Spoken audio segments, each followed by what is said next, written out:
Si nos están escuchando, por favor escríbanos en el chat que nos están escuchando para asegurar que el audio esté perfecto.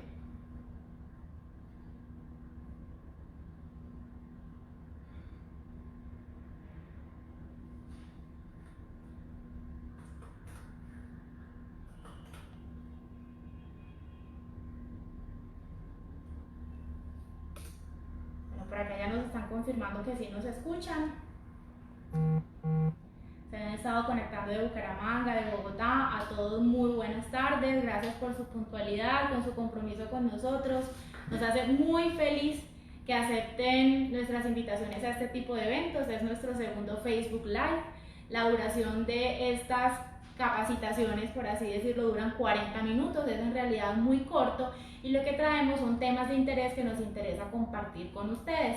El tema que nos convoca el día de hoy se llama ¿por qué se desprenden los revestimientos o las baldosas? Cuando una baldosa se despega, ¿eso por qué pasó? ¿Es por culpa del material? ¿Es por culpa de la técnica de instalación? ¿Las condiciones del ambiente? ¿Por qué se desprenden realmente? Eso es lo que queremos aprender el día de hoy.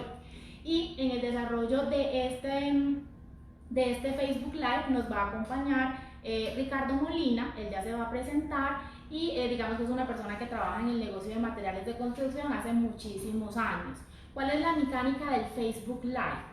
Este Facebook Live tiene una duración de 40 minutos y durante la transmisión o la duración de esos 40 minutos vamos a emitir 3 preguntas, que son las que ustedes deben responder para poder participar en el concurso. ¿Qué es lo que vamos a premiar? Vamos a premiar a las personas que nos respondan en el menor tiempo posible y de manera correcta las 3 preguntas que les vamos a hacer durante la transmisión, y cada una de ellas va a ganar 100.000 pesos. Vamos a premiar a 5 personas, cada persona recibirá 100.000 pesos.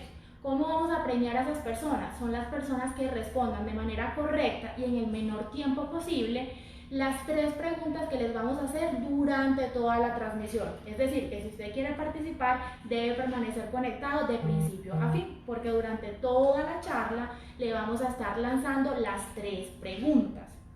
¿Dónde? Esto es muy importante. ¿Dónde deben responder las preguntas? Las preguntas no las van a responder sobre el chat de esta transmisión, las van a responder en el muro del grupo. Cuando se acabe la transmisión, cuando se acabe el Facebook Live, a las 6:40, 6:45 de la tarde, nosotros vamos a publicar un mensaje en nuestro grupo, un mensaje en el muro que se va a llamar concurso. Y para participar solo serán válidas las respuestas que los maestros hagan sobre esa publicación. Para participar no son válidas las respuestas que usted haga sobre el chat de la transmisión. Es muy importante estas recomendaciones para evitar malos entendidos a la hora de hacer la premiación. Entonces voy a repetir las instrucciones para las personas que recién se conectan. Para las personas que recién se conectan, bienvenidos a nuestro segundo Facebook Live, se llama La Hora Maestra. Este es un espacio de 40 minutos donde les estaremos dando información de esas cositas que hemos ido aprendiendo en Corona a lo largo del tiempo. En este Facebook Live vamos a tener un concurso. El concurso consta de 3 preguntas. Esas 3 preguntas las hará el expositor durante la transmisión. Si usted desea saber cuáles son las 3 preguntas con las cuales debe participar, debe estar en el Facebook Live de inicio a fin, que durante todo el transcurso del Facebook Live les daremos a conocer las 3 preguntas. ¿Qué van a ganar los que ganen? Van a ganar las 5 primeras personas que respondan en el menor tiempo posible y de manera correcta, van a ganar cada uno un bono Sodexo de 100.000 pesos y vamos a premiar a solo 5. Ahora, ¿dónde debe hacer o dónde debe colocar las respuestas a esas preguntas? Muy fácil. Las va a colocar las va a publicar en el muro del grupo. En el grupo vamos a tener una publicación que se va a llamar concurso. En esa publicación es donde vamos a recibir las respuestas a las 3 preguntas. ¿Listo? No se vale, no es válido para el concurso y para la premiación colocar las respuestas a las 3 preguntas en el chat de la transmisión.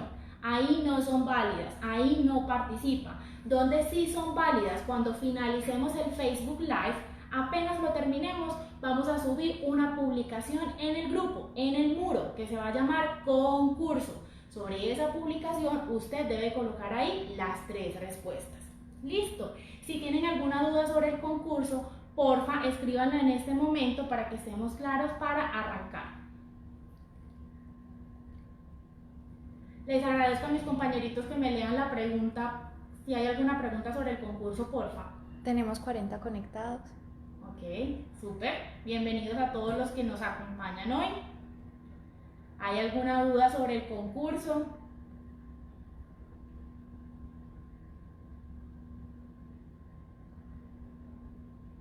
Bueno, por el momento no hay dudas, pero voy a hacerlo por tercera vez para que estemos claros en las condiciones antes de dar comienzo.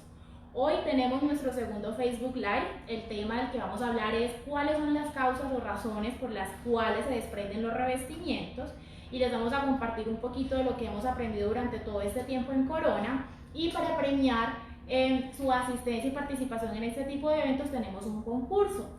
¿En qué consiste el concurso? Vamos a premiar a los 5 maestros que respondan de manera correcta y en el menor tiempo posible las 3 preguntas que nuestro capacitador va a hacer durante todo el tiempo de la transmisión.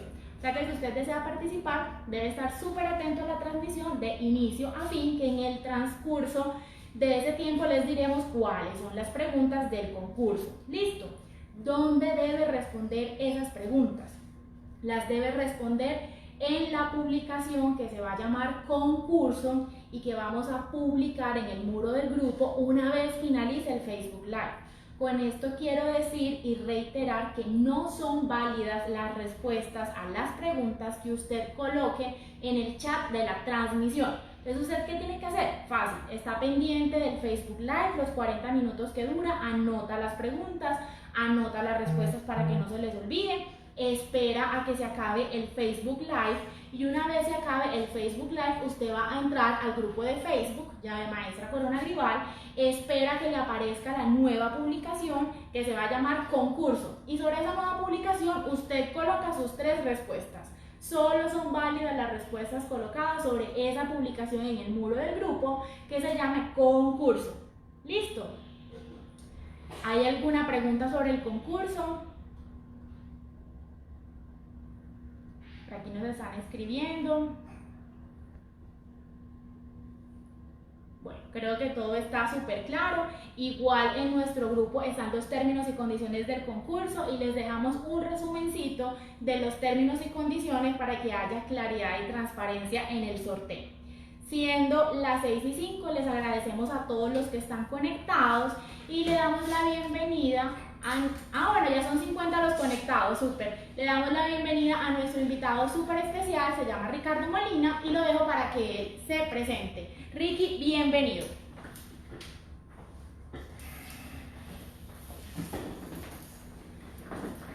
Bueno, muy buenas tardes para todos. Ya Caterine me presentó, yo soy Ricardo Molina, soy ingeniero civil de profesión, llegué al negocio hace 24 años, llegué para cumplir una labor técnico-comercial. Básicamente me encargaba de hacerle el acompañamiento para la especificación de grandes proyectos en una época donde el porcelanato apenas incursionaba en Colombia. Luego pasé a tener algunas responsabilidades más comerciales y hace unos años para acá me he dedicado al tema de las ventas, sin dejar de acompañar todos estos procesos técnico-comerciales que me parecen muy importantes. Además, pues quiero agradecer a todas las personas que hoy nos acompañan, que están conectadas, porque quiero felicitarlos, porque son espacios en los que ustedes están en realidad trabajando por su formación, por hacer de esta profesión una profesión más digna, para que nos valoren más el trabajo. Bueno, para mí la verdad, compartir estos conocimientos, más que conocimientos, esta experiencia que durante los años hemos compartido es muy bueno. Además, este tema de llave maestra me fascina porque son ustedes pues como el corazón de nuestra estrategia, y qué más rico pues que poderles compartir esto. Kate ahora nos contó pues que el tema era por qué se levantan los revestimientos. Recuerden que nosotros, cuando hablamos de revestimientos, no solamente hablamos de cerámica. Nosotros tenemos toda una familia de sistemas para la instalación de cerámica, piedra, mármol y otros materiales, como el caso de los vidrios y el caso de algunos materiales sintéticos. Entonces, cuando uno trata de plantear eso, pues el revestimiento, lo que se ve al final para el consumidor no deja de ser más que la baldosa y la lechada. Lechada en Antioquia, boquilla en el centro del país, o fragua, o murriado, o brecha. Ustedes saben pues que aquí tenemos un diccionario regional. Pero digamos que un revestimiento no es solo la baldosa. Todo el revestimiento es lo que nosotros llamamos un sistema de instalación o un sistema de piso. ¿Qué es un sistema de piso? Pues el sistema de piso arranca desde la misma placa de concreto, sea esta sobre el terreno, sea esta una placa aérea, una losa aérea, sea esta de un sistema tradicional con pórticos de concreto, o sea una estructura mixta con placa fácil o losa fácil, o sea una estructura metálica híbrida. O sea, el mensaje es que la estructura como tal se tiene que prever o se tiene que conocer para poder diseñar el sistema de piso. Luego viene lo que llamamos el mortero de nivelación cuando es necesario, que a veces ni siquiera tiene que ser mortero, sino que puede ser concreto con agregado ligero. Viene el sistema de pega, viene el revestimiento y por último pues viene la boquilla. Entonces, para entrar un poquito en materia, la primera causa por la cual nosotros consideramos que se puede levantar un revestimiento es por la inadecuada selección del sistema de piso. Voy a poner un ejemplo bien sencillo. Supongámonos que queremos instalar un porcelanato en un formato grande de 60 centímetros por 1,20 m y resulta que la estructura sobre la cual vamos a instalar ese revestimiento es una estructura con alta deformación, una estructura donde las luces entre columnas es bastante alta y digamos que hay vibración y deflexión. Entonces ahí digamos que podemos correr un riesgo importante cuando instalemos el revestimiento directamente sobre la placa de concreto, porque las deflexiones de la placa de concreto no van a ser soportadas ni por el pegante ni por la baldosa, pues la baldosa está bien adherida y trata de perseguir o de seguir a la losa de concreto y se va a fracturar. Eso es un ejemplo en el que nuestra recomendación sería más bien separe su piso, sobre la placa de concreto ponga un revestimiento, más que un revestimiento, una película, una lámina de un polietileno o de un fieltro de construcción, de tal manera que el mortero de piso o el concreto de piso más el pegante y las baldosas queden como flotando o separados de la estructura. Es muy importante que si esa deflexión es alta, no debería ser un mortero, sino que más bien debería ser un concreto reforzado con malla electrosoldada para que estructuralmente nos soporte la deflexión. Luego de que tenemos ese mortero concreto, pues ahí sí buscamos un revestimiento que se acomode a las necesidades, sea un cerámico, sea un porcelánico o un producto de alta flexibilidad para revestimientos de baja absorción y que nos ayudan a prevenir desprendimientos por altos esfuerzos de deflexión. Otro ejemplo muy típico es que muchas veces pretendemos hacer una instalación de revestimientos sobre una placa de terreno, una placa de contrapiso, pero resulta que desafortunadamente no prevemos toda la humedad que tenemos en la superficie debajo de la placa y podemos tener problemas de humedad y podemos tener problemas de presión de vapor de agua que también nos pueden afectar el sistema. Otro caso muy típico es que muchas veces, sobre todo en sistemas industrializados de construcción, queremos instalar el revestimiento directamente sobre el concreto, lo cual no tiene ningún inconveniente, pero lo instalamos demasiado pronto, o sea, una vez vaciada la estructura, a los pocos días estamos colocando el revestimiento. ¿Qué pasa con ello? Como ustedes saben, el concreto, al igual que el mortero y cualquier otra mezcla que contenga cemento, pues se encoge. El cemento se hidrata con el agua, envuelve las partículas del agregado, empieza una reacción de hidratación exotérmica, se calienta y cuando el agua empieza a salir, físicamente la superficie empieza a encogerse. Si yo he colocado sobre la superficie un revestimiento muy pronto, pues el revestimiento no se encoge y cuando el revestimiento empieza a ser sometido a ese esfuerzo como de cizalladura, pues es muy probable que nuestras baldositas empiecen a soltar. Y entonces ustedes dirán, ¿qué debe pasar allí? Si ustedes quieren hacer una instalación directamente sobre concreto, a una edad muy corta de colocado el concreto, primero tienen que garantizar un adecuado tratamiento de juntas de dilatación y por otro lado tienen que garantizar que el pegante con el cual instalan el revestimiento sea de alta flexibilidad para que el pegante nos ayude a disipar los esfuerzos que genera el encogimiento del concreto. Entonces digamos que esos son algunos de los ejemplos de un sistema de piso. Lo más normal es que nosotros trabajamos sobre una plantilla o mortero de nivelación, que es una mezcla de cemento y arena. Lo más recomendable es que estas mezclas se vayan sobreponiendo una sobre otra con la menor velocidad posible, o sea, mientras más tiempo de fraguado le demos a las superficies, pues digamos que se van a encoger más, de manera que cuando yo les ponga el revestimiento encima, la probabilidad de la cizalladura sea menor. Bueno, no sé si he sido claro. Yo le pediría a mis compañeras, si empiezan a aparecer inquietudes o dudas, pues que me las vayan compartiendo, porque más que yo tratar de compartir, lo que necesito es que ustedes en realidad tengan las respuestas a inquietudes o dudas que se les presentan en su trabajo diario. No tenemos por ahora. Ok, no hay preguntas. Bueno, entonces ya acabamos como con la primera causa. La segunda causa, digamos que el titular de la segunda causa es inadecuado diseño, tratamiento y construcción de juntas de dilatación. Bueno, ¿qué es una junta de dilatación? Si a mí me preguntan qué es una junta de dilatación, para mí es un espacio libre y continuo que permite que los revestimientos, más que los revestimientos, que el sistema de piso se mueva.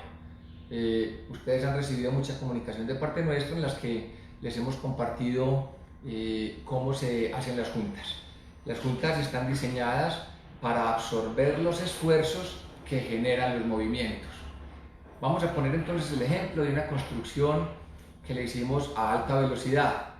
Cuando yo tengo entonces la placa de concreto vaciada, ya tengo la losa superior y empiezo a dar mis acabados, lo que yo hago es que cuando vacío mi plantilla de piso, debo garantizar dejar juntas en todos los cambios de plano. ¿Qué es un cambio de plano? Por decir, el encuentro entre piso y pared. Por eso les insistimos tanto en el cuidado de la junta perimetral. Supongamos que en la mitad de un salón tenemos una columna. El espacio perimetral, o digamos que el perímetro de esa columna, cuando yo voy vaciando la plantilla o mortero, también tengo que ser capaz de respetar ese espacio.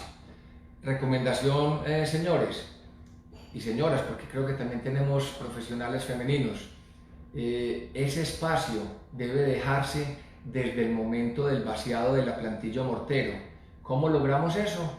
Lo logramos con una lámina de icopor, poliestireno, lo logramos con un varillón de madera, que antes de que se nos frague el mortero lo retiremos. Entonces, primer caso, se dejan juntas en todos los cambios de plano, normalmente en la perimetral y donde haya alguna superficie que restrinja. Segundo, donde haya cambio de material. Si nosotros vamos a tener el enchape de un apartamento, normalmente las zonas sociales tienen piso rígido, sea un porcelánico, sea un cerámico, sea una piedra o un mármol, pero normalmente cuando entramos a las habitaciones podemos encontrarnos madera, podemos encontrarnos alfombra, podemos encontrarnos laminados. Entonces, donde haya un cambio de material, allí también debe dejarse una junta. ¿Cuál es el sitio ideal para disimular esas juntas? En el espacio de la bocapuerta, que queda escondido debajo de la puerta del acceso a la habitación, si es una habitación o a la cocina o el espacio que consideren. ¿Qué es importante allí? Porque cuando hay un cambio material, todos los materiales tienen diferentes características físicas. Mientras más rígido y más denso sea un material, si la temperatura lo toca, él crece por dilatación térmica. Mientras el material sea menos rígido, menos denso, él crece menos.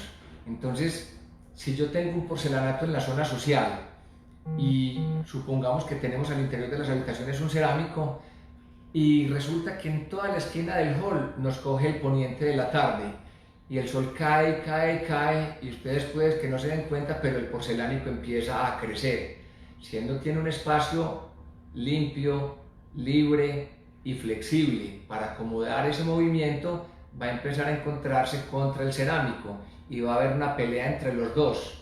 Y me imagino que a algunos les ha pasado que o se les fisura el material, o se les revientan los bordes, o simplemente se les levanta, se les embomba. Entonces, segundo sitio donde dejar juntas, en todos los cambios de material. Y ya queda un tercer criterio para la ubicación de las juntas de dilatación o movimiento, y es donde tenemos grandes espacios abiertos y se deben dejar unos paños o unas zonas marcadas por las juntas. Si bien lo que les voy a decir es una práctica común, no quiere decir que el diseño de las juntas no deba hacerse por parte de los profesionales de la obra.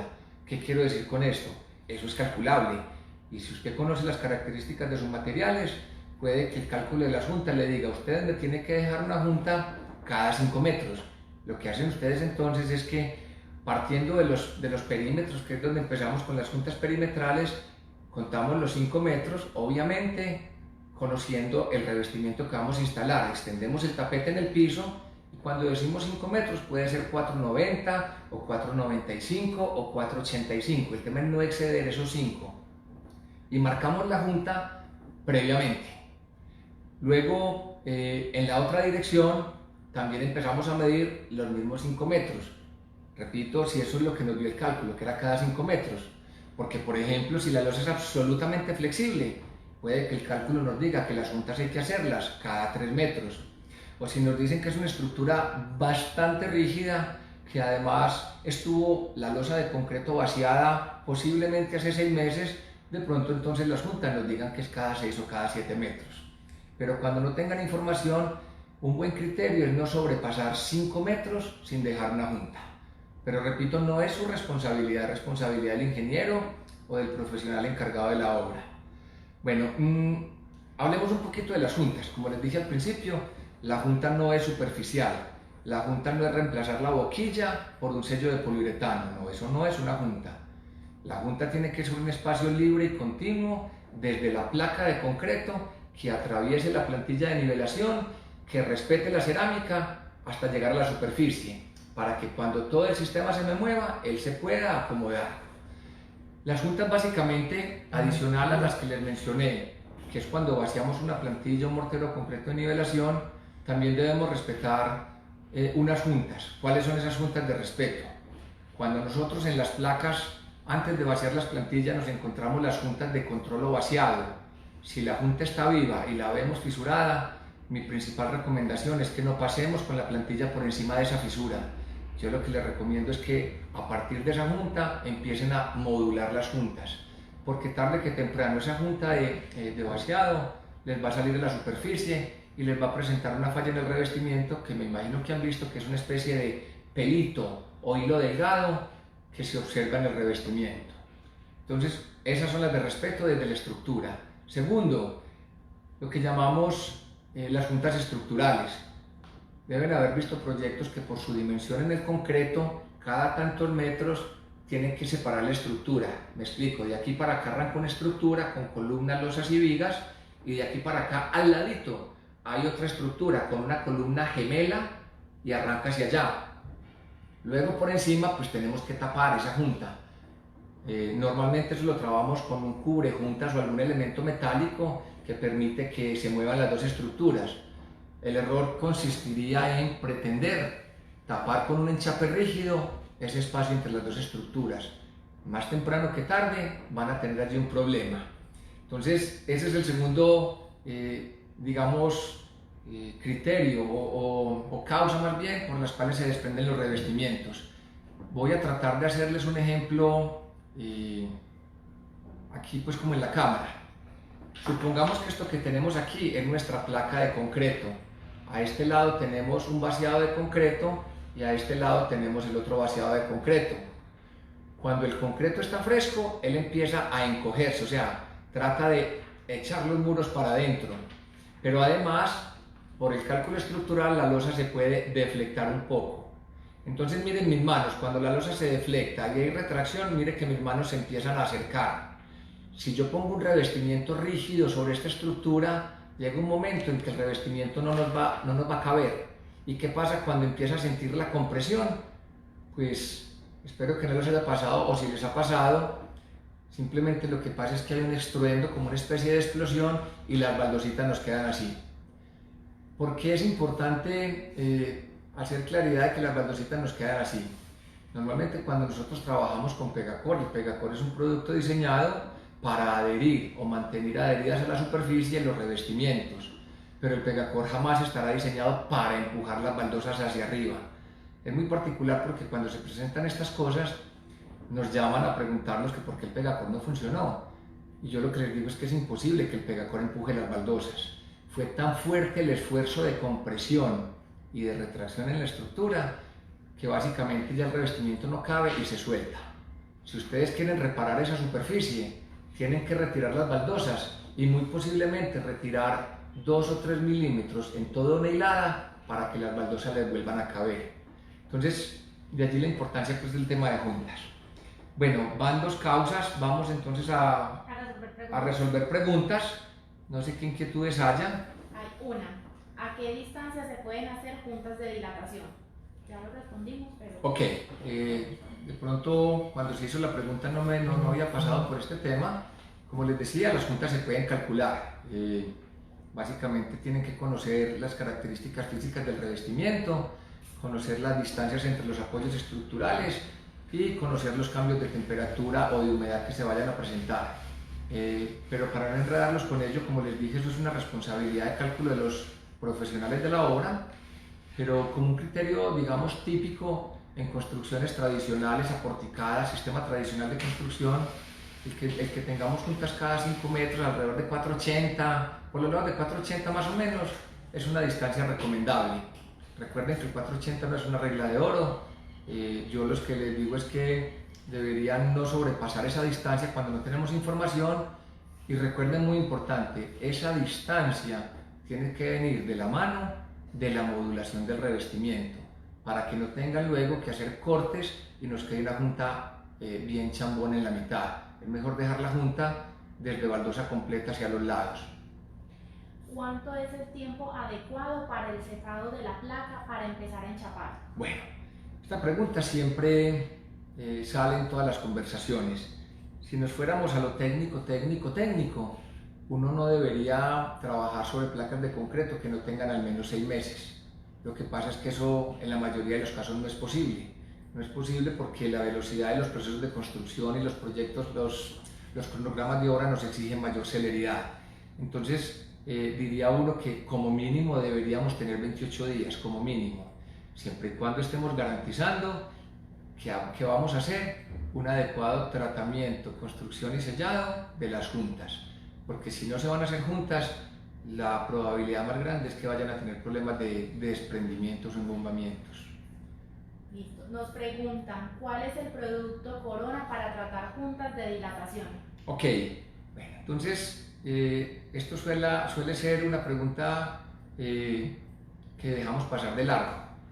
Ojo, recuerden que les he dicho que la junta tiene que ser un espacio desde la superficie de soporte y hasta la superficie del revestimiento, y debe ser sellado con un material de altísima flexibilidad para en realidad permitir que haya movimiento. A veces por error lo sellamos con el mismo concolor, que es una boquilla o fragua rígida. Entonces dejamos el trabajo de la junta, pero lo condenamos, lo clausuramos, lo sellamos al ponerle una masilla rígida como es el concolor. Para el caso de Corona, nosotros recomendamos en pisos el uso del sello 100% poliuretano, que es un producto de altísima flexibilidad, de una dureza superficial adecuada y con una elongación y recuperación de hasta un 600%. ¿Cuántos milímetros tienen las juntas? Ok. Esta pregunta es un poquito más compleja. Voy a tratar de hacerla simple. Cuando yo les decía que las juntas se pueden calcular, cuando uno corre las fórmulas, simplemente por poner un ejemplo y no quiero enredarlos, un porcelanato puede tener una dilatación térmica de unos 3 por 10 a la menos 6 milímetros por metro por grado centígrado. Juepucha, ¿qué es eso tan extraño? Les hablé de milímetros, longitud, por metro entre espacios enchapados, por grado centígrado, por cambio de temperatura. Entonces, si yo estoy esperando grandes cambios de temperatura y yo estoy esperando además que mi estructura tenga grandes luces, la probabilidad de deflexión y de dilatación térmica va a ser más alta. ¿Qué quiere decir eso? La fórmula básicamente lo que les arroja es que eso les va a dar un espacio en milímetros. Entonces supongamos que la fórmula me dio que para hacer un salón, un aula de una universidad, tengo que respetar 20 milímetros de movimiento. Entonces yo veré si dejo a cada lado del perímetro 10 milímetros y 10 milímetros, o dejo, por decir algo, 7 perimetrales y 6 al centro. Pero en el fondo lo que dice un cálculo de juntas es el espacio que debo respetar. Entonces ya arquitectónicamente pues se reparten las juntas a los milímetros que se consideren. Vuelvo y repito, lo que hay que respetar es el espacio que dé el cálculo. Si ustedes me preguntan a mí, desde lo práctico, una junta de movimiento no debería ser de menos de 8 milímetros de amplio. ¿Para qué? Para poder hacer un adecuado tratamiento. Recuerden que antes de poner el sello de poliuretano superficial hay que poner el respaldo cilíndrico, que es esta tripita gris que algunos llaman backer rod, otros lo llaman simplemente respaldo cilíndrico. Y esa tripita, valga la oportunidad para explicarles para qué sirve. De fondo, esa tripita lo que nos garantiza es algo que se llama el factor de forma. ¿Qué quiere decir el factor de forma? Es que si la junta es de menos de 8 milímetros, si la junta es de 7 milímetros de ancho, tengo que garantizar que la profundidad sea de 7 milímetros de ancho. Entonces, ¿a dónde hundo el cordoncito de espuma? Hasta 7 milímetros. Y lo pongo en toda la longitud de la junta, que cuando pase con mi sello, él no se me vaya más de 7. Quiero hacer una claridad. Estas recomendaciones que yo doy son generales, y en caso de que usen productos de otra marca, es el fabricante de ese sello flexible quien les tiene que responder sobre el factor de forma y la junta recomendada. Para el caso nuestro, nosotros nos recomendamos juntas de menos de 8 milímetros. Entonces, digamos que además ese cordoncito lo que nos garantiza es que el sello de poliuretano no se adhiera del cordón, porque eso es como lisito en la superficie, y él solo se adhiere de los dos laterales de las baldositas, de manera tal que cuando haya movimientos, en realidad él se pueda deformar, porque si se adhiere al fondo, se puede rajar, aún y siendo flexible. Y el tercer uso para ese cordoncito de espuma es básicamente cuidarnos el consumo de material para no desperdiciar material. Pero ese tercero es más una consecuencia, no es la causa técnica. Nos preguntan si el clima influye para el tratamiento de juntas de dilatación. Ok, digamos que en términos generales, el clima para el tratamiento de la junta no es importante. Cuando trato de entender la pregunta que me hacen, simplemente si el clima es un clima muy húmedo o un clima muy seco, básicamente seguir las instrucciones que les entregamos a ustedes en la ficha técnica sobre la temperatura de aplicación, y si estamos dentro del rango de temperatura se aplica igual que si estuviéramos en tierra fría. Lo que sí es importante es que el clima o las condiciones ambientales sí inciden en las juntas. Por poner algo, donde hay grandes cambios térmicos es más necesario el uso de las juntas, mientras que donde tenemos temperaturas o condiciones climáticas más estables, las juntas pueden ser menos exigentes porque hay menos movimientos. ¿Cuál es el mejor pegante para enchape en una piscina? Ok, bueno, gracias por la pregunta. Antes de adentrarnos a la tercera causa, que la tercera causa es una inadecuada selección del pegante, pues no puedo dejar de contestar la pregunta. Pensemos que las piscinas tienen varias características que hacen que el pegante que seleccionemos para allá sea de un desempeño superior. ¿Cuáles son las características? Primero, normalmente las piscinas son en la intemperie, entonces tenemos cambios térmicos y de humedad. Lo segundo, piensen en una piscina típica. Una piscina típica puede tener unos 6 o 7 metros de ancho por unos 13 metros de largo. Estamos hablando de posiblemente 90 metros cuadrados de superficie y además posiblemente 1,30 de profundidad. Si a los 90 de plano le ponemos 1,30, eso nos da unos 117 metros cúbicos. Creo que lo conocen, pero se lo recuerdo, un metro cúbico de agua pesa 1 tonelada. Entonces piensen que una piscina carga 117 toneladas, esa piscina que me acabo de inventar.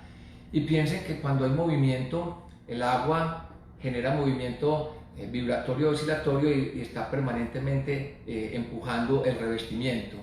Y además de eso, si por alguna razón hay que vaciar la piscina, pues la piscina tiende a encogerse. Entonces todo eso nos tiene que llevar a escoger un pegante de altísima flexibilidad, de altísima adherencia y que además garantice el cumplimiento de trabajo en inmersión.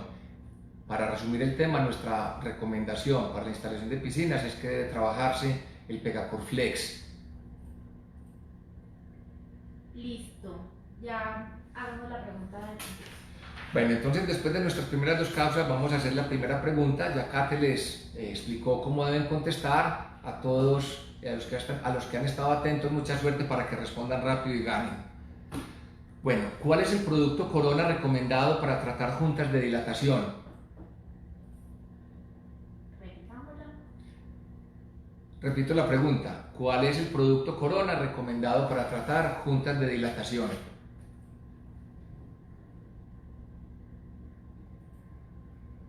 Sigamos con la siguiente causa. Bueno, mientras van contestando, vámonos a la tercera causa. La tercera causa, como ya se los adelanté, es una inadecuada selección del pegante. Vamos a suponer que nosotros vamos a instalar un revestimiento de porcelanato, Corona. Y recuerden que un porcelanato, para ser clasificado allí, es un revestimiento de muy baja absorción. La absorción no debe superar el 0,5%. Dicho de una manera coloquial, eso es casi que un vidrio. ¿Qué pasa con eso?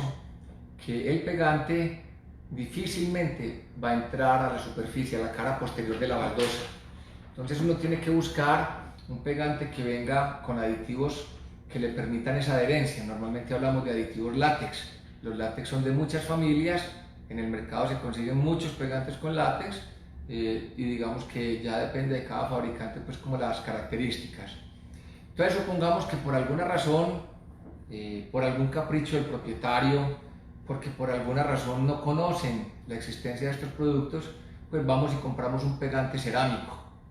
Cuando el pegante cerámico empieza a trabajar, les garantizo que él se va a adherir muy bien sobre la plantilla o mortero de nivelación, pero la adherencia que vamos a desarrollar o la resistencia que vamos a obtener del pegante contra el porcelanato va a ser mínima.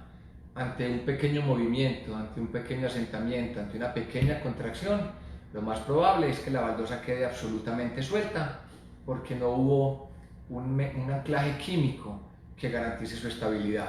¿Qué es un anclaje químico? Cuando es superficial. ¿Qué es un anclaje mecánico? Cuando instalo baldosas cerámicas porosas, pues el pegante físicamente se mete en los poros o espacios que hay en la baldosa cerámica por detrás. Entonces digamos que allí no es tan exigente el tema del pegante. Vamos a poner otro ejemplo. Resulta que voy a enchapar con una cerámica al interior de mi casa una pared. Entonces cualquiera diría, pues pilado, lo enchapo con Pegacor interiores. Pero es que el pedacito que no les conté es que la pared es la pared de la chimenea y la chimenea se usa con frecuencia.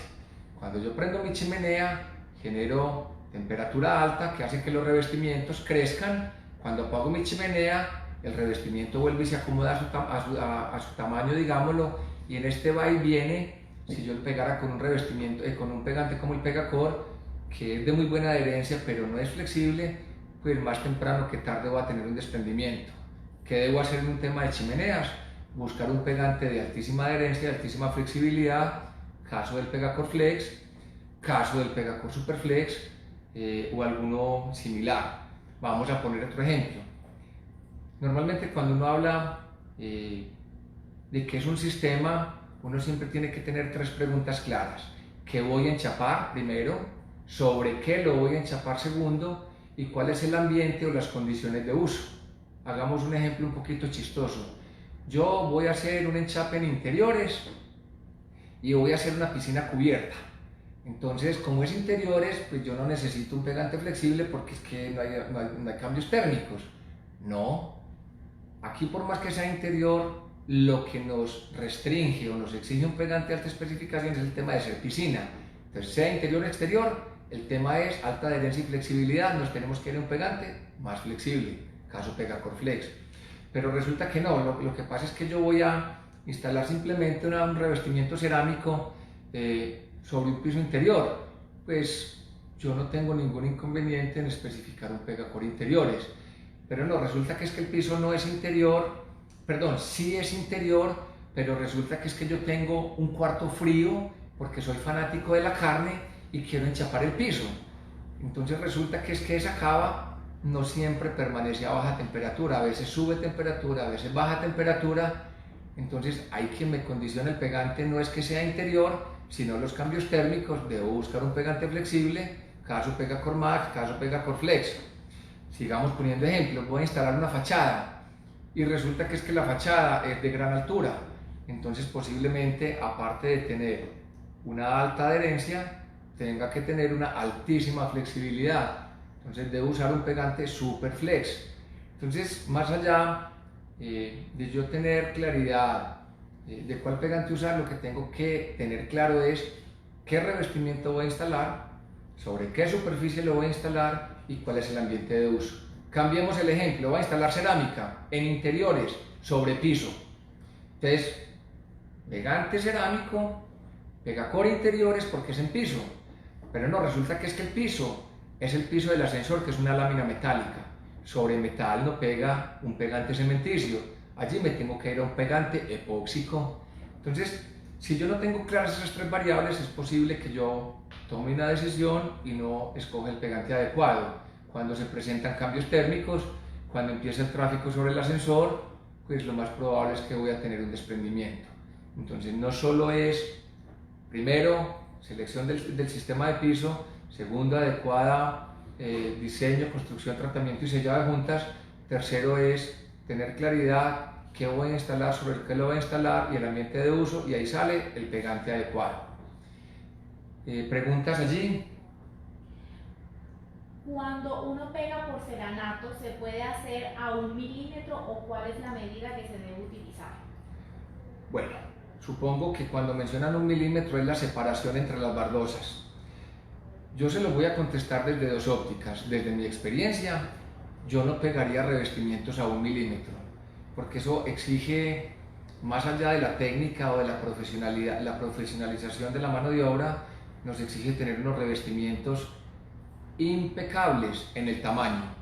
Si una baldosita por alguna razón le llega a un tris más grande, posiblemente vamos a empezar a ver garretes o tropezones. Mi recomendación es que nosotros no deberíamos instalar revestimientos con menos de 2 o 3 milímetros de dilatación. Cuando hablo de dilatación me estoy refiriendo a la boquilla o la fragua, básicamente pues la lechada del concolor. No sé si eso da claridad. ¿Por qué se los digo que se los contesto desde dos ópticas? Eso es mi recomendación desde lo práctico para ustedes y para que tengan una instalación más, digamos que estéticamente superior. Pero si me preguntan si el concolor funciona en 1 milímetro, si el concolor funciona en 1 milímetro, pero la recomendación nuestra es que ojalá dejen de 2 a 3 milímetros hacia adelante. No hay más preguntas por el momento. Me preguntan, ¿yo puedo pegar una cerámica sobre otro piso y qué pegante debo utilizar? Ok, bueno, entonces sí se puede instalar. Ustedes tienen que garantizar, lo primero, que el piso sobre el cual van a instalar esté estructuralmente sólido, firme, rígido. Es decir, que no haya baldosas sueltas, que no haya baldosas cocas. Segundo, que esté absolutamente aseado, libre de grasa, libre de detergente, libre de cualquier material contaminante. Tercero, que si por alguna razón existen juntas, ustedes deben respetar las juntas que vienen desde el piso anterior. Entonces, ¿cuál pegante utilizar? Qué buena pregunta, porque utilizamos lo que les acabo de contar. ¿Qué voy a instalar? Voy a pegar cerámica sobre un piso existente. ¿Sobre qué lo voy a instalar? Supongamos que sea otra cerámica. Entonces, como la cerámica por encima tiene un esmalte, es digamos que lo más parecido a tener un porcelánico. Entonces, si van a instalar cerámica sobre cerámica, no deberían escoger un pegante sin látex. Deben garantizar que como mínimo sea el Pegacor Max. Si pueden mejorar un poco la especificación, irse de pronto a un flex, pues sería mejor. Si tienen inquietud o duda sobre la estabilidad de algunas baldosas, la recomendación es que retiren esas baldosas y las rellenen con una mezcla tradicional de cemento. No hay más preguntas. Bueno, entonces vamos a la pregunta número 2. Vamos a mirar las respuestas anteriores, eso lo publican luego, ¿cierto? Sí. Ok. La pregunta número 2. ¿Cuáles son las preguntas que se debe hacer el instalador para especificar el pegante adecuado para cada instalación. Les voy a pastelear, lo acabamos de decir. Y aprovechamos, meto la cucharada porque hay personas que se conectaron un poquito tarde antes de que diéramos después de que dimos las instrucciones del concurso, y es a lo largo del Facebook Live vamos a anunciar 3 preguntas, de las cuales ya hemos anunciado 2. La primera pregunta es cuál es el producto Corona para tratar juntas de dilatación. La segunda pregunta es cuáles son las preguntas que se debe hacer a la hora que se debe hacer para poder especificar el pegante adecuado. Las respuestas a esas preguntas, para que sean válidas para el concurso, no las deben hacer sobre el chat de la transmisión. Para todos los que están escribiendo la respuesta, ahí no es válido. ¿Dónde deben colocar las respuestas a las preguntas? En el muro del grupo. Una vez se acabe el Facebook Live, vamos a colocar una publicación que se va a llamar concurso. Sobre ese post que diga concurso, sobre esa publicación, ahí van a colocar las 3 respuestas. Entonces, si nos siguen colocando las respuestas a las preguntas que hacemos en el chat de la transmisión, le están contando la respuesta a los otros compañeros. Entonces, no las publiquemos por allí, esperen a que se acabe la transmisión, va a aparecer inmediatamente una publicación que se llama concurso y ahí anotan las respuestas. Vamos a elegir a los 5 primeros maestros que respondan de manera adecuada, correcta y en el menor tiempo posible esas 3 preguntas. Y cada uno de esas 5 personas va a ganar un bono Sodexo de 100.000 pesos. Más vale un metido a tiempo. Espero que a los que se conectaron de último les quede claro las condiciones del concurso y los dejo con Rick. Bueno, para ayudarles, las preguntas, ¿cuáles son las preguntas que se hace el instalador para seleccionar o especificar el pegante adecuado para cada instalación? Son 3 preguntas. Bueno, vamos entonces a la última causa por las cuales nosotros consideramos que se puede levantar un revestimiento. La última causa es un tema inherente a ustedes, señores o señoras, y es un tema de mano de obra, o sea, falta de técnica en la instalación. Cuando nosotros hablamos de falta de técnica, ahí podríamos decir cualquier cosa, pero para mí podríamos agrupar esa falta de técnica como en 3 o 4 elementos. El primer elemento es una selección inadecuada de la llana dentada. Recuerden que la llana dentada es una herramienta necesaria para garantizar, en primer lugar, el adecuado contacto del pegante contra la superficie del piso y contra la superficie de la baldosa. Para lograr ese adecuado contacto, la llana tiene que tener el tamaño adecuado. El tamaño es más grande en la medida en que el revestimiento es más grande. Entonces, digamos, una inadecuada selección de la llana. No podemos pretender instalar un revestimiento de porcelanato de 60 por 60 con una llanita de 6 por 6. Allí deberíamos estar buscando una llana de aproximadamente 12 por 12. Lo otro, digamos que, miren que la llana tiene 4 lados, 2 lados dentados y 2 lados lisos. Entonces, en revestimientos superiores a 30 por 30, nosotros debemos garantizar la técnica del doble encolado. El doble encolado básicamente consiste en que con el lado liso de la llana yo extiendo apretando, como untando mantequilla, apretado, pegante sobre la baldosa para ayudar a maximizar el contacto. Entonces miren que con la llana vienen 2 elementos. 1, el espesor adecuado para que haya suficiente pegante, y 2, con la misma llana, apretar pegante contra la baldosa para mejorar la adherencia.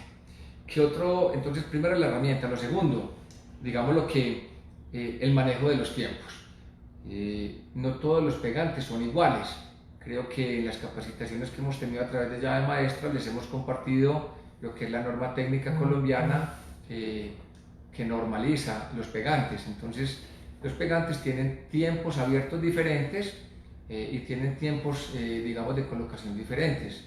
Si yo por alguna razón preparo demasiado pegante, extiendo el pegante y me voy a conversar con mis hijos por teléfono, o a servirme un tinto, o a fumarme un cigarrillo, y posiblemente vuelva en un lapso largo, el pegante muy posiblemente me ha formado una película superficial que, si yo no descarto el pegante y simplemente pongo la baldosa encima, muy posiblemente la capacidad adherente no va a ser la requerida para mantener el revestimiento instalado. Pues lo otro es que a veces con la misma llana empezamos a hacer surcos en todas las direcciones, y cuando sentamos la baldosa el aire no fluye por entre las estrías, por ende es más difícil manejar la nivelación de la baldosa y me van a quedar superficies huecas o cocas que a futuro posiblemente me traigan problemas. ¿Qué es una inadecuada mano de obra? Juiciosos, dejamos las juntas, pero cuando vamos a poner el revestimiento, por alguna razón, dejamos que el revestimiento quede volando sobre la junta y ante cualquier impacto, como no tiene soporte por debajo, sino que la baldosa quedó sobre el espacio de la junta, cualquier impacto me va a reventar la baldosa. Entonces, uno dentro del tema de mano de obra, básicamente lo que tiene que es garantizar una adecuada selección de la herramienta, manejar adecuadamente los tiempos recomendados para la instalación, extender el pegante y el tiempo que requieren para colocar el producto, y digamos que los otros ya son o pasar por encima de las juntas de dilatación o usar la llana adecuada en diferentes direcciones, y digamos lo que el otro tema es que si nosotros al momento de extender el pegante, sobre todo en los perímetros, extendemos demasiado pegante, el pegante nos puede rellenar el perímetro y hace que las juntas ya no queden funcionando y eso nos puede generar problemas adelante.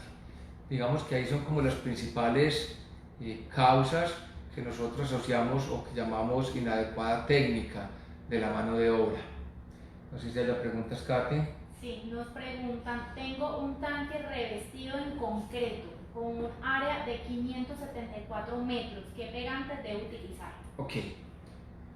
Bueno, entonces, la primera pregunta que hay que hacerse es si ese tanque es de agua potable o no es de agua potable. Si es de agua potable, nuestra primera recomendación es que él debe tratarse con un mortero paraguas bicomponente, un mortero flexible que impermeabilice el tanque. Una vez yo aplique el mortero paraguas bicomponente flexible, una vez que este producto esté seco, fraguado, ya puedo hacer un enchape con una cerámica o el revestimiento que elijan, con el Pegacor Flex, que es el mismo revestimiento que mencionábamos ahora, que es para una piscina.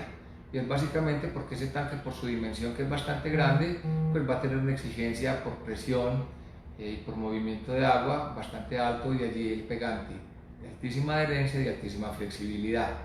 Si me permiten, y es una obra que vas a ejecutar dentro de poco, lo que yo recomendaría es que ojalá el tamaño del revestimiento sea pequeño.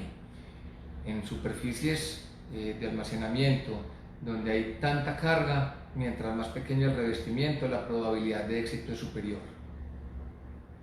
Otra pregunta que nos hacen es, ¿cuál es la técnica para instalar piezas de más de 0.8 centímetros de largo?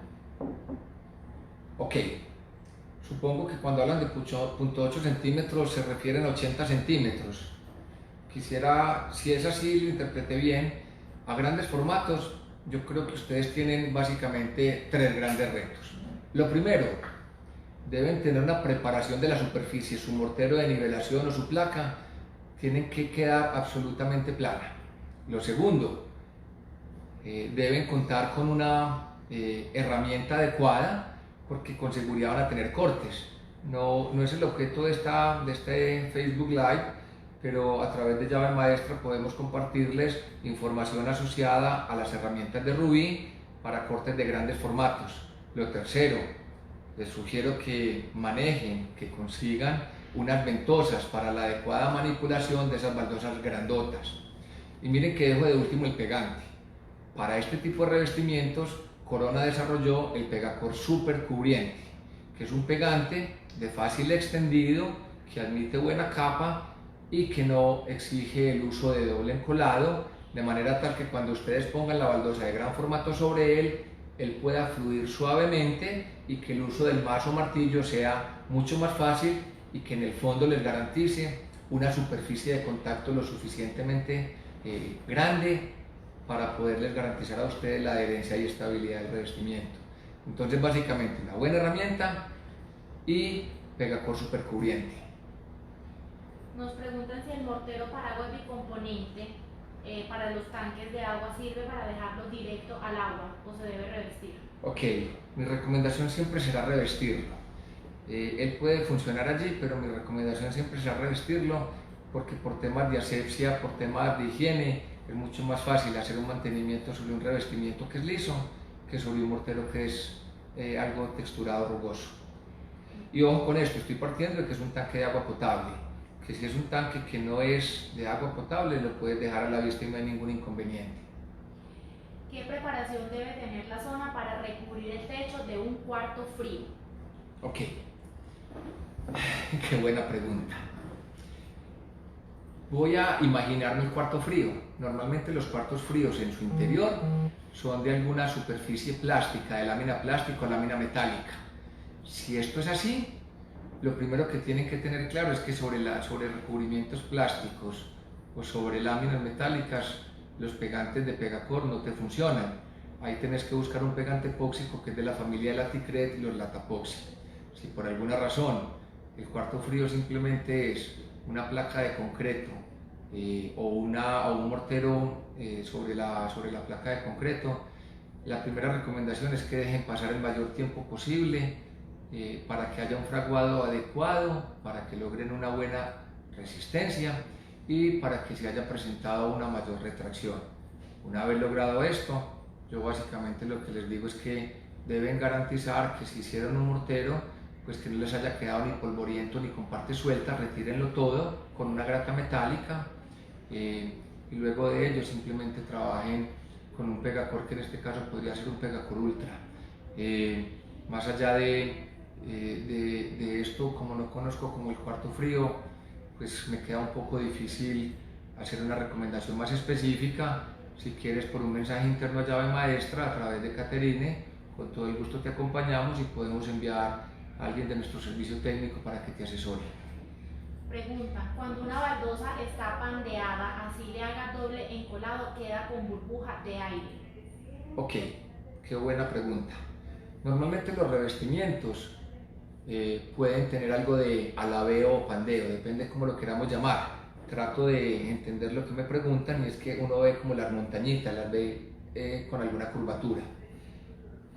Mi mejor recomendación en principio es que cuando tengan ese tipo de revestimientos revisen si es un producto idóneo, que sea un producto de la calidad adecuada, porque es muy probable que desde la estética de la instalación vayan a tener como dunas y muy posiblemente vayan ustedes a tener problemas estéticos. Lo segundo es que si eso sucede, hay dos grandes retos. El primero es que deben usar una llana dentada de un diente superior al recomendado. Supongamos que esa baldosa es una baldosa de 45 por 45 que posiblemente podría ser instalado con una llana de 10 por 10.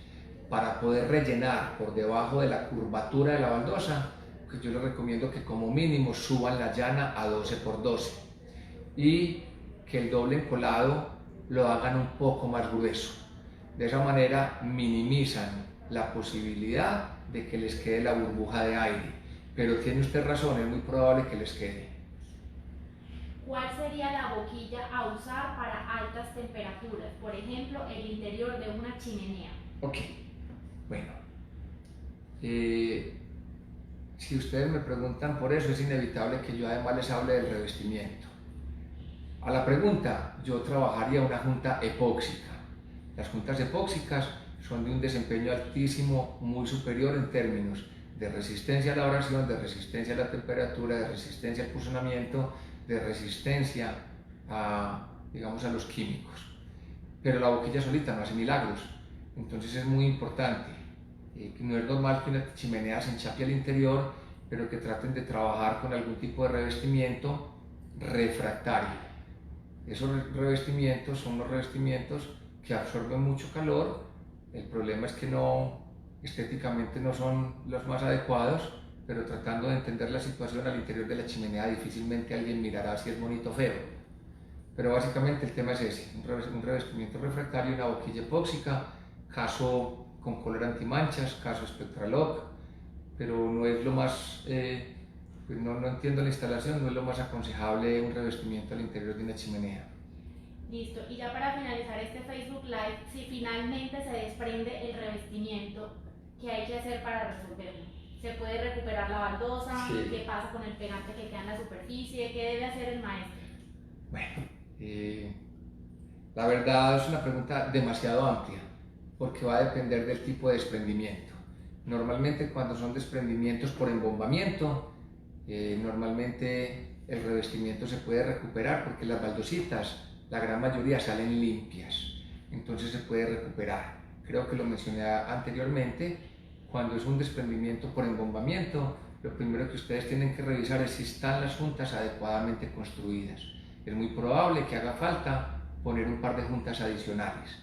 Lo segundo es que ya el revestimiento no les va a caber. Es muy probable que en la primera hilada deban retirar un par de milímetros a esa hilada para que el revestimiento vuelva a caber.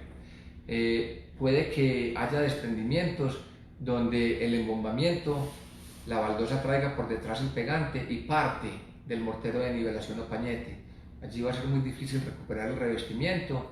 Allí lo que yo les sugiero es que retiren todo el revestimiento, nuevamente afinen o reparen la superficie y vuelvan a instalar el revestimiento.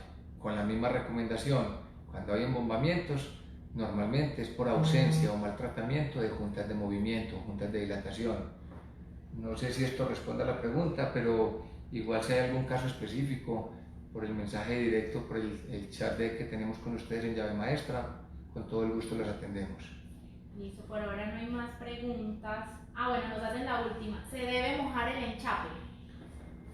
Ok, bueno, digamos que los maestros de obra que tienen más años aprendieron a instalar el revestimiento por la técnica del estampillado al fresco o la técnica de la colocación en húmedo, y era que básicamente sobre el mortero de plantilla estando húmedo esparcían polvo de cemento y luego ponían las baldosas, pero esas baldosas previamente habían estado sumergidas en agua, ojalá no más de 4 horas, ojalá no más de 4 horas, y era para que la baldosa absorbiera agua y que cuando pusiéramos la baldosa sobre la pasta de cemento, la baldosa no se robara la humedad de la pasta y hubiera una buena adherencia.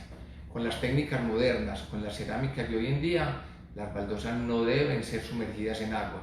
Simplemente con una esponja húmeda, no mojada, deben retirar el engobe, que es el polvillo que hay en las baldosas en la cara posterior, pero no más. Las baldosas no necesitan ser sumergidas en agua.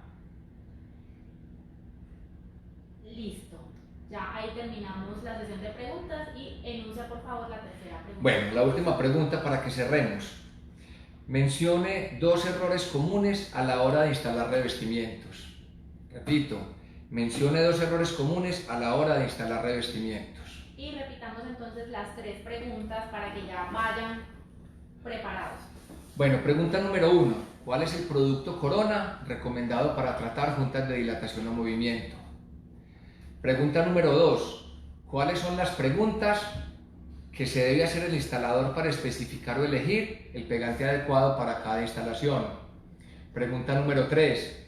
Mencione 2 errores comunes a la hora de instalar revestimientos. Bueno, señores y señoras, yo me despido de ustedes. Muchas gracias por este espacio. Para nosotros es de verdad muy placentero poder compartir con ustedes. Ustedes siguen siendo en gran medida la razón de ser de este negocio. Así que en oportunidades posteriores pues espero tener el placer de compartir con ustedes. Muchas gracias. Cualquier inquietud, cualquier duda, a través de Llave Maestra, con todo el gusto la atenderemos. Feliz noche para todos.